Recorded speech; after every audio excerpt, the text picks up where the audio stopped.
sebetulnya sudah dijawab oleh anggota Polsek Talun yang menyatakan itu kecelakaan lalu lintas. Itu kecelakaan lalu lintas. Pada dakwaan Sakatatal itu Peggy yang disebut DPO oleh jaksa disebutkan turut melakukan pemerkosaan. Tetapi di dakwaan nomor 4 Peggy hanya meraba-raba. Silakan itu diperiksa oleh kejaksaan. Jadi orang yang sama di peristiwa yang sama melakukan tindakan berbeda di dakwaan Sakatatal dan di dakwaan 5 terdakwa waktu itu. Di dakwaan Sakatatal itu Peggy turut memperkosa yang pada akhirnya dibebaskan di Prapin. Tetapi di dakwaan orang dewasa Peggy hanya meraba-raba dan itu terkonfirmasi ketika Polda Jabar melakukan jumpa pers ketika Peggy tertangkap.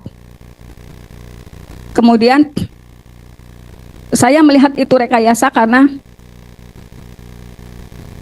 anggota kepolisian dari Polsek Talun yang melakukan olah TKP itu tidak pernah mengakui berkas yang disodorkan di pengadilan mengenai jatuhnya korban karena judulnya pembunuhan dan pemerkosaan.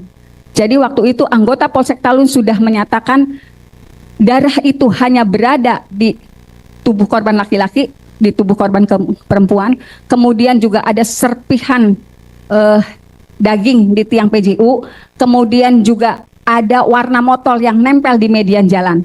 Jadi sudah disampaikan di persidangan dan mereka menolak sketsa yang disodorkan majelis. Apakah ini sketsa yang dibuat?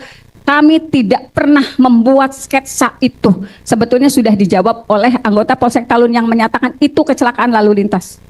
Sebetulnya dari 2016 saya sudah mendapatkan informasi.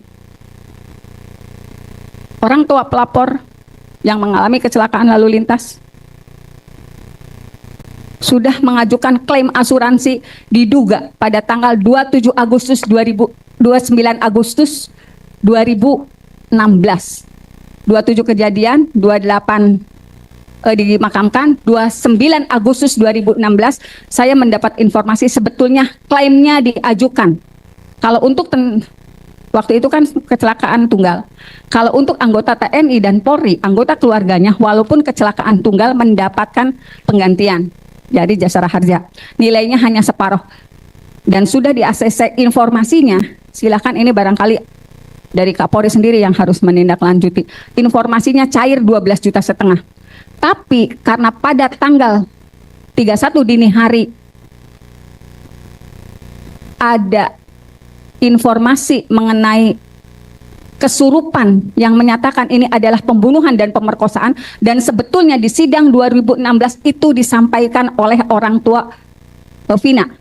Sebetulnya saya nggak tahu masalahnya, saya taunya kecelakaan, tapi tiba-tiba ada yang kesurupan itu pembunuhan, pemerkosaan, terus saya dikasih tahu. Jadi gitu. Jadi berubahnya konstruksi kecelakaan itu setelah adanya rekaman kesurupannya. Linda. Berubahnya konstruksi kecelakaan itu setelah adanya rekaman kesurupannya. Linda.